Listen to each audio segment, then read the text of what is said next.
Bienvenue à nouveau au balado Principe de base du financement, explication du financement fondé sur les coûts du SPAGJE, dans lequel nous démystifions le financement fondé sur les coûts du système pan-canadien d'apprentissage et de garde de jeunes enfants, un épisode à la fois. Je suis Paulina, votre hôte, ici pour vous guider à travers les complexités du financement et de ce qu'il signifie pour les fournisseurs de services de garde d'enfants. Mais voici la surprise. Nos invités spéciaux, qui nous aideront à démystifier ces sujets, ne sont pas des êtres humains. Ce sont des voix générées au moyen de l'intelligence artificielle qui ont le don de décomposer les choses, analyser des chiffres et peut-être même faire preuve d'un certain humour numérique. Cette série limitée a pour but de clarifier les principes fondamentaux du financement. Décodons donc le SPAGJE avec l'aide de voix qui ne se laissent jamais. Laissons la parole à nos invités spéciaux. Bienvenue à notre discussion sur le financement dans le système pan-canadien d'apprentissage et garde des jeunes enfants, le SPAGJE. Aujourd'hui, on regarde de plus près une partie qui semble compliquée pour plusieurs, le fameux complément hérité. Oui, salut. C'est une bonne idée parce qu'il y a pas mal de confusion autour de ça. Exact. On a des infos qui expliquent les mécanismes, les mythes, les calculs. Le but, c'est de rendre ça clair pour les services de garde qui sont concernés, là. C'est ça. C'est important de bien comprendre qui peut l'avoir, puis surtout, comment on calcule si c'est nécessaire ou pas. Absolument. Puis pour commencer, on va s'attaquer à une couple d'idées fausses qui circulent. La première, l'impression que ce complément hérité-là, c'est pour tout le monde, ou même pour les nouveaux centres qui embarquent dans le SPAGJE maintenant. Ah, ça, c'est vraiment le point numéro 1 à corriger. Les sources sont très claires là-dessus. Le complément hérité, c'est seulement pour les centres qu'on appelle hérités. Hérité, c'est-à-dire? Bien, c'est ceux qui étaient déjà dans le programme SPAGJE avant qu'on commence à financer selon les coûts réels. Si un centre commence à recevoir du financement maintenant ou s'il n'avait pas ce statut-là avant, bien, il n'y aura pas ce complément-là. C'est vraiment lié à l'historique du centre dans le système. OK, donc ça fait une grosse différence entre les anciens et les autres. Bon. Deuxième mythe assez tenace, que le financement serait juste proportionnel au nombre d'enfants. Plus t'as d'enfants, plus t'as d'argent, puis c'est tout. Et les coûts historiques du centre de garde. Les coûts historiques.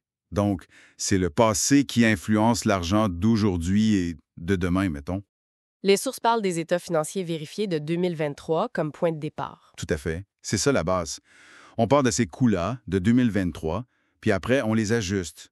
Ces ajustements, c'est pour tenir compte des changements qu'on prévoit pour 2025, comme l'inflation ou des augmentations importantes des coûts fixes, là. Un nouveau loyer plus cher, par exemple, qui est reconnu. D'accord, je vois. Mais alors, le complément hérité, c'est quoi exactement dans ce portrait-là? Il faut le voir comme un rajustement possible du financement. Une sorte de filet de sécurité, mettons. C'est fait pour qu'un centre hérité ne se retrouve pas dans le trou si ses coûts de fonctionnement, une fois ajustés puis justifiés, sont plus hauts que ce qu'est le modèle de financement de la province prévoit comme standard. Un filet de sécurité. Mais j'imagine qu'il ne s'active pas tout seul. Il y a une condition, un certain niveau à dépasser. Exactement. Le complément y est versé seulement si les coûts ajustés du centre pour 2025, calculés comme on vient de dire, là, dépassent le fameux montant de référence provincial qui est fixé pour 2025 aussi. Ce montant de référence, c'est comme le coût standard que la province trouve correct pour un service semblable. OK. Fait que, concrètement, comment un centre sait s'il va dépasser ce montant de référence-là? Les sources expliquent ça en 3 étapes, si j'ai bien compris. 1. On prend les coûts vérifiés 2023. C'est ça. 2. On applique les ajustements pour l'inflation, les changements dans le fonctionnement, puis les hausses de coûts fixes acceptées pour avoir un coût projeté pour 2025. Et 3. C'est là que ça se passe, la comparaison. On met ces coûts ajustés pour 2025 à côté du montant de référence provincial pour 2025. C'est là qu'on sait. Oui, c'est l'étape clé. Si les coûts ajustés du centre sont plus hauts que ce montant de référence provincial, bien là, oui, le centre reçoit un complément pour couvrir la différence. Ça, c'est le complément hérité. Puis si les coûts ajustés sont en dessous ou pareils au montant de référence? Alors là, pas de complément. L'idée derrière ça, c'est que le financement de base qu'on donne selon le modèle provincial est vu comme assez pour couvrir les dépenses du centre. OK. Prenons un exemple concret, comme le fournisseur B dans les sources. Mettons que ces coûts ajustés pour 2025 sont évalués à 120 000 $. Le montant de référence provincial, lui, est à 115 000 $. Là, ses coûts dépassent. Oui. Comment ça se calcule pour lui alors? Bien, c'est simple, hein? La différence, c'est 5 000 120 000 moins 115 000. Fait que le fournisseur B va recevoir le montant de référence de 115 000 plus un complément hérité de 5 000 Ce qui fait 120 000 $ au total. Exactement. Son financement total arrive pile sur ses coûts ajustés. C'est clair. Maintenant, l'autre cas, le fournisseur A. Lui, ses coûts ajustés sont plus bas, 110 000 $, alors que la référence est toujours 115 000 $. Mhm. Donc, il ne touche pas de complément, ça on a compris. Mais attends, ça veut dire qu'il reçoit quand même 115 000 $, même si ses coûts sont juste de 110 000 $? Ben oui. C'est ça qui est important à saisir. Dans ce cas-là, le fournisseur reçoit le plein montant de référence provinciale, soit 115 000 $. Ah ouais. Les systèmes est fait pour que personne ne reçoive moins que ce montant plancher, même si tes coûts réels sont plus bas. C'est comme une garantie. OK, je vois. Ce n'est pas juste une question de combien d'enfants tu as. Donc ce complément, en bout de ligne, ça sert vraiment à reconnaître que certains partent avec des coûts plus élevés historiquement. Tout à fait. Ça évite de pénaliser des fournisseurs qui ont une structure de coûts différente établie depuis longtemps. L'objectif derrière tout ça, selon les documents, c'est l'équité puis la stabilité financière du secteur.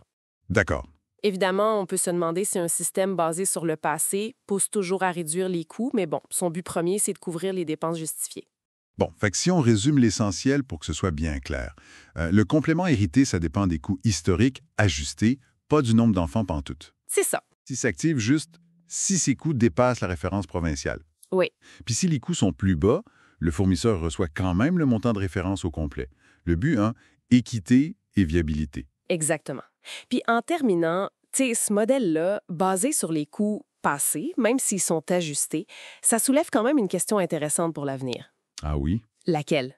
Bien, comment un système qui regarde en arrière pour financer le futur peut vraiment réagir vite si, mettons, il y a des chocs de coûts soudains, des affaires imprévues qui dépassent les ajustements normaux pour l'inflation ou les coûts fixes?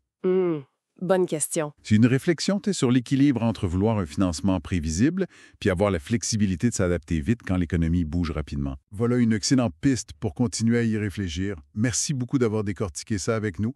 On espère que ça a rendu les compléments hérités un peu moins mystérieux pour tout le monde. C'est tout pour cet épisode des principes de base du financement. Explication du financement fondé sur les coûts du SPAGJE. J'espère que vous avez trouvé la discussion d'aujourd'hui enrichissante et qu'elle vous aidera à naviguer avec conscience dans les complexités du système pan-canadien d'apprentissage et de garde de jeunes enfants. Si vous avez des questions, des idées ou des sujets que vous aimeriez que nous explorions, n'hésitez pas à communiquer avec nous. Restez à l'écoute pour les prochains épisodes où nous continuerons à décortiquer le financement de façon claire et accessible. À la prochaine fois! Je suis Paulina et je vous remercie de m'avoir écouté.